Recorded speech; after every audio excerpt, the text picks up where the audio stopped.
안녕하세요, 묘한의사입니다.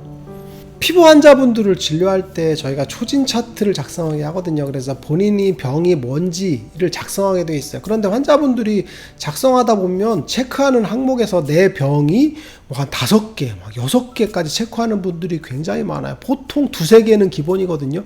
그래서 지루성 피부염, 여드름, 두드러기, 그죠, 뭐 한포진, 건선, 이걸 다 체크하는 분들이 있어요. 본인이 생각할 때는 여러 가지 병이 다 있다라고 생각하시는 경우가 굉장히 많습니다. 그러면 왜 환자분들은 내 병이 여러 개라고 생각할까요? 내 몸은 하나인데. 그런데 내 병이 진짜 그렇게 다양할까요? 내 피부는 그렇게 많은 문제를 갖고 있을까요? 그게 아니거든요. 무슨 얘기냐면 환자분들이 내 병을 여러 개라고 생각하는 이유는 첫 번째는 사실은 오진입니다. 진단이 어처구니 없이 잘못되는 경우도 있어요. 가장 흔하게 진단이 잘못되는 경우는 건선이죠. 건선 같은 경우가 이제 머리에 있게 되면 두피 지루성 피부염과 혼동이 되거든요. 그리고 건선이 시작되는 단계에 있을 때는 사실 혼동이 되는 경우가 많아요. 그래서 오진이 되는 경우가 실제로 많습니다. 그리고 화폐상습진 같은 경우도 처음에는 사실은 모기 물린 것처럼 보이거든요. 그래서 모기 물린 걸 보고 바이러스 감염인지 모기 물렸는지 화폐상습진인지를 모르는 경우가 있죠. 그래서 시간이 지나 보면 화폐상습진 같이 커져 있는 경우가 많죠. 그래서 진단 자체가 어려운 경우는 물론 존재합니다. 그게 바로 오진일 수 있죠. 그런데 두 번째는 오진과는 좀 다르게 병을 바라보는 관점의 문제일 수가 있어요. 이게 바로 치료적인 분류인데, 기본적으로 이제 병이 생기게 되면 그 병을 어떻게 바라보는 관점이 존재하게 되거든요. 이게 잘 이해가 안 될 텐데, 지루성 피부염이 얼굴에 발생한다고 쳐보세요. 그럼 얼굴에 발생하면 얼굴이 붉어지죠. 그리고 구진들이 생기죠. 그리고 여드름이 날 수도 있어요. 그리고 모낭염이 날 수도 있거든요. 그리고 접촉성 피부염 같이 피부가 쉽게 화장품 같은 거에 예민하게 뒤집어지는 경우가 많죠. 벌써 지루성 피부염에 몇 가지 병이 생긴 거죠. 그죠? 얼굴이 붉어지는 안면 홍조, 그죠? 그리고 얼굴에 작은 여드름이 생기고, 그리고 모낭염이 생기고, 그리고 얼굴에 접촉성 피부염이 경향성이 있게 되겠죠. 벌써 이런 경우들이 생기죠. 그러니까 주사라고 오진할 수도 있죠. 벌써 몇 가지가 나왔어요. 안면 홍조가 나왔죠. 여드름이 나왔죠. 모낭염이 나왔죠. 접촉성 피부염이 나왔죠. 아토피가 나왔죠. 그리고 주사가 나왔죠. 벌써 6개와 지루성 피부염이 혼재되어 있다는 결론이 나오게 되거든요. 그런데 얼굴은 지루성 피부염인 거죠.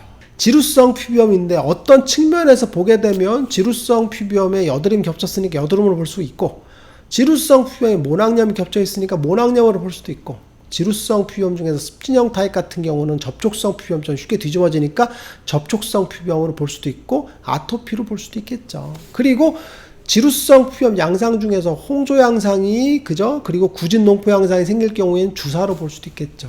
혼동되시죠? 벌써 6개와 지루성이 공존하게 되는 거죠. 그러면 환자분들이 내 병은 여드름도 있고, 지루성도 있고, 주사도 있고, 아토피도 있고, 접촉성 피부염도 있고, 이렇게 다양한 병이 있다라고 생각을 해버리는 거죠. 그런데 결론적으로 말씀드리면 지루성 피부염 하나죠. 하나. 그런데 어떤 측면에서 볼 때 다르게 볼 수 있다는 얘기죠. 그런데 우리가 여기서 짚고 넘어가야 될 게 뭐냐면 주증상과 부증상이라는 거죠. 우리가 피부 질환이 생겼을 때 주증상이 뭐냐라는 게 사실 되게 중요하거든요. 내 얼굴을 지배하는, 내 피부를 지배하는 병이 도대체 주된 게 뭐냐라는 거죠. 그 주증상의 측면에서 본다면 지루성 피부염이 주증상인 거죠. 그리고 부증상으로 여드름이라던가 이런 것들이 생기는 그런 거죠.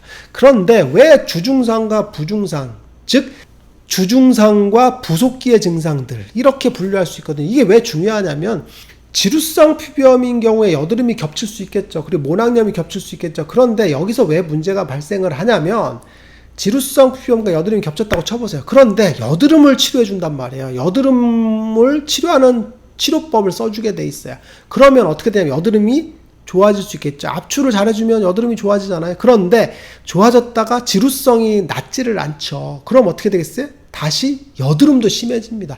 왜 그러냐면 주증상이 이렇게 남아있는 상태에서 부증상을 치료해줘도 주증상이 열이 계속 나오고 피지분비도 계속 나오고, 그죠? 염증을 계속 만드니까 부중상이 좋아졌다 하더라도 주중상 때문에 다시 악화되는 경우가 많습니다. 그래서 여드름을 아무리 치료해도 좋아졌다 다시 올랐다 좋았다 올랐다 하는 경우가 발생하는 게 지루성 피부염과 여드름이 같이 겹쳐진 경우라고 했죠. 그런데 반대로 지루성 피부염과 여드름이 겹쳐진 경우에 지루성 피부염을 치료해주면 어떻게 되겠어요?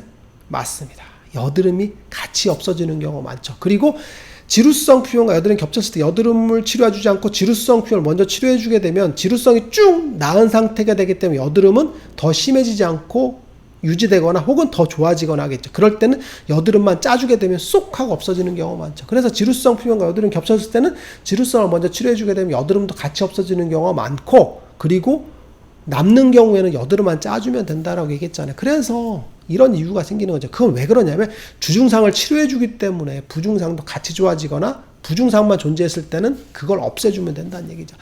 비슷한 경우가 모낭염이죠. 모낭염도 마찬가지로 항생제를 먹어도 또 생기죠. 왜 그러냐면 피부염의 베이스가 있는 상태에서 모낭염이 생기기 때문에 모낭염을 치료해줘도 피부염의 베이스가 낫지 않기 때문에 세균이 또 번식을 하게 되겠죠.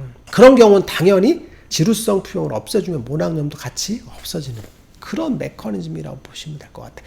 똑같은 게 홍조죠. 안면 홍조가 지루성 피부염과 같이 생길 수 있겠죠. 근데 지루성을 없애주면 홍조는 대부분 없어지게 되겠죠. 그래서 홍조를 별도로 치료할 필요가 없다는 얘기가 나오는 거죠.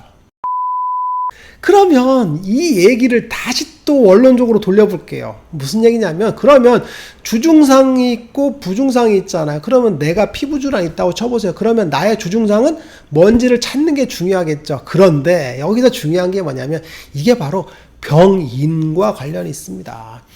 내가 열대사장애라는 병인이 있어도 생겼다고 쳐보세요. 그러면 내 얼굴에 지루성 피부염이 생길 수도 있고 여드름이 생길 수도 있고 모낭염이 생길 수도 있겠죠. 그런데 그 병을 지배하는 건 열대사장애라는 큰 병인이죠.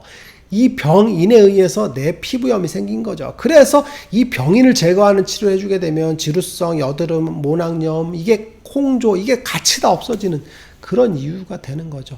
그래서 내 몸에 피부염이 생겼을 때, 내 몸에 병이 생겼을 때 나를 지배하는 병인은 보통 하나 정도라고 보시면 될 것 같아요. 그게 바로 지루성 피부염이 발생할 수 있는 원인이 되는 열대사장애라는 거죠. 그래서 열에 의해서 지루성 피부염이 생겼다, 열이 자꾸 올라온다, 그럼 열을 내려준다, 그럼 어떻게 되겠어요? 피부염도 낫고 여드름도 낫고 모낭도 낫는 그런 문제가 되겠죠.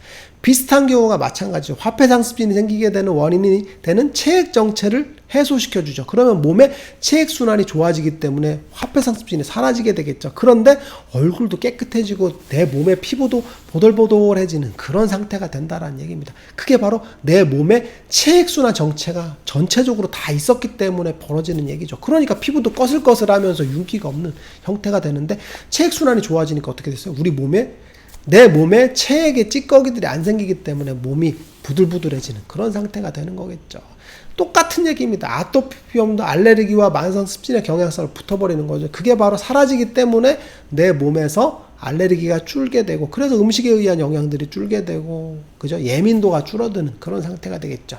그래서 내 몸에는 피부염이 생기는 병인은 하나, 이렇게 이해하시는 게 좋을 것 같고, 그로 인해서 발생하는 주중상도 하나 정도라고 이해하시면 될 것 같아요. 그리고 부중상으로 몇 개들이 생길 수 있지만 그 큰 증상 안에 속해 있다라고 이해하시면 될 것 같아요. 그러면 당연히 이 주중상, 주된 병기만 치료해주면 나머지 증상들은 대부분 낫게 되겠죠. 그러니까 두드러기 같은 경우도 피부질환 있는 경우에 두드러기가 많이 생기거든요. 왜 그러냐면 콜린성 두드러기 같은 경우도 지루성 피부염에 굉장히 많이 생깁니다. 정말 너무너무 많아요. 그런데 지루성 피부염 환자분들 같은 경우는 지루성을 치료해주면 콜린성 두드러기도 대부분 같이 없어지게 됩니다. 왜 그러냐면 콜린성 두드러기 자체가 병인이 지루성과 동일한 경우가 많거든요. 그래서 내 몸에 병이 여러 개인 것처럼 보이지만 실제로 따박따박 잘라보면 병이 몇 개가 없어요. 보통은 하나. 그죠? 오늘 이 시간에는 내 몸에 피부질환이 여러 개처럼 보이지만 사실 나눠보면 하나 정도로 귀결된다라는 이야기를 했습니다. 뭐냐면 내 피부질환이 여러 개가 있다는 것처럼 보이지만 실제로는 그 병을 지배할 수 있는 병인은 하나, 그리고 그 병에 의해서 발생하는 주증상은 대부분 하나다라고 보시면 될 것 같아요. 여러 개처럼 보인다고 해서 그 여러 개를 다 병인인 하나하나로 분류하기보다는요, 주된 병인을 찾아서 그걸 바로잡아주고 그걸 바로잡아주는 생활 관리를 해주게 되면 그 병도 대부분 동시에 좋아진다라고 이해하시면 될 것 같습니다. 묘한의사에게 궁금한 것 있으면 댓글로 남겨주세요. 영상을 통해서 답변드리겠습니다. 빠잉.